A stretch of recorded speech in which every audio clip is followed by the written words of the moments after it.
আসলে অতীব গুরুত্বপূর্ণ। এটা 4 বছর আগে এই রাস্তাটা হয়েছিল। এটা পুরান রাস্তার উপর দিয়ে আবার নতুন করে আরও মেম্বার সাহেব মাটি ফেলছে এই টিআরের প্রকল্প দিয়ে। টিআরের প্রকল্প এটা গভর্নমেন্টের প্রকল্প। এই প্রকল্পে ইওনো মহোদয় এবং পিআইও মহোদয় অনুমোদন দিচ্ছেন। এটা জেলা প্রকল্প কর্মকর্তারও অনুমোদন আছে, যে ডিসি সাহেবেরও নলেজে আছে। এই টিআর প্রকল্প সারা বাংলাদেশে টিআর প্রকল্প চলে। টিআরের কোনো অ্যাকোয়ারল্যান্ড নাই, কিন্তু পুরান রাস্তার উপর দিয়ে রক্ষণাবেক্ষণের জন্য এই টিআর প্রকল্প দেয়। এবং টিআর প্রকল্প এটা বাস্তবায়ন সারা বাংলাদেশে হইতেছে।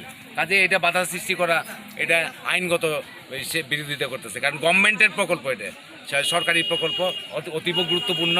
কাজেই যারা এই রাস্তা নিয়ে বাধার সৃষ্টি করতেছে, পুরান রাস্তার উপর দিয়ে মাটি পড়ছে, একটু মাটি তাদের জায়গার মধ্যে গেছে কিনা ওই 2-1 জনের বিরোধিতা করতেছে।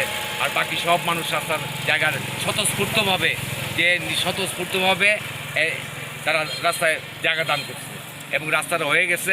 এই রাস্তা দিয়ে শত শত মানুষের যাতায়াত, এবং শুধু মানুষও এই রাস্তা দিয়ে যাতায়াত করে। পার্শ্ববর্তী তাতে 1-2 হাজার লোক প্রতিদিন এই রাস্তা দিয়ে স্কুলে যাইতে হয়, মাদ্রাসায় যাইতে হয়, মসজিদে যাইতে হয়, গোরস্থানে লাশ নিয়ে যাওয়া লাগে এবং জানাজা পড়তে যাইতে হয় মসজিদে। যে প্রত্যেকটা স্কুল, মাদ্রাসা, মসজিদ, গোরস্থান, কলেজ সব এই পাশে। কাজেই এই পানির জন্য মানুষ যাতায়াত করা কঠিন, দুরূহ ব্যাপার হয়ে দাঁড়াইছে। কাজেই মানুষের জন্য এই অতীব গুরুত্বপূর্ণ এই রাস্তা জনস্বার্থের রাস্তা। ইওনো মহোদয় তদন্ত করে দেখছে যে আসলে জনস্বার্থ সম্পৃক্ততা আছে কিনা। সেই তদন্ত রিপোর্টে 3 ডিপার্টমেন্ট দিয়ে তদন্ত করেছে, জনস্বার্থ এর মধ্যে আছে, এটা দেখছে। কাজেই জনচাহিদার রাস্তা, জনগুরুত্বপূর্ণ রাস্তা, কাজেই বাস্তবায়ন হয়েছে। এটা যাতে থাকে এই আশাবাদ আমি রাখতেছি। এই আশাবাদ। আপনার নাম? রহমান খান। আমি প্রাক্তন চেয়ারম্যান ছিলাম, এই ইউনিয়নের 10 বছর চেয়ারম্যান ছিলাম। দলের কালিয়াতি কৃষক দলের আহ্বায়ক, কালিয়াতি থানা কৃষক দলের আহ্বায়ক। আমি উক্ত প্রকল্পের সেক্রেটারি।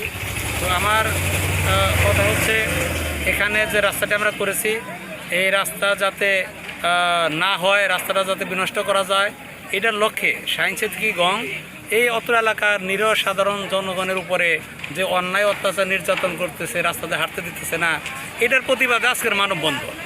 তো আমরা চাই এই রাস্তাটা আমরা জনস্বার্থে করেছি, এই রাস্তা যেন জনস্বার্থে অটুট থাকে। এই এলাকার মানুষ অল্প বর্ষাতেই রাস্তাটা তলিয়ে যায়। রাস্তার এই পাশে 5-7টা প্রতিষ্ঠান, গোরস্থান থেকে শুরু করে মসজিদ, মাদ্রাসা, স্কুল, কলেজ সকল কিছু রাস্তার এই পাশে। ওই জনগণগুলো বর্ষাকালে এই পাশে আসতে পারে না, যে কারণে রাস্তাটা খুবই গুরুত্বপূর্ণ। আমাদের দাবি হচ্ছে সরকার তথা জনগণ তথা প্রশাসন সকল শ্রেণীর মানুষের কাছে আমাদের দাবি, অত্র রাস্তাটা জনগণের স্বার্থে এই রাস্তা যেন কোনোভাবেই বিনষ্ট না হয়, আবার যেন এই জনগণের ভোগান্তিতে পড়তে না হয়, এটাই আমাদের দাবি। রাস্তা যেন অক্ষুণ্ণ থাকে। আচ্ছা, যে টিআরের যে বরাদ্দ দিচ্ছে, সে বরাদ্দ আমাদের পূর্ণাঙ্গ রাস্তা হয় না। তারপর আমরা এখানকার যারা এলাকাবাসী, আমরা যারা অন্যান্য ব্যক্তি, আমরা ব্যক্তিগত ফান্ডের থেকেও টাকা দিয়ে অর্থায়নে আমরা এই রাস্তাটা করেছি। টিআরের সাথে সংযুক্ত করে আমরা এই রাস্তাটা করেছি।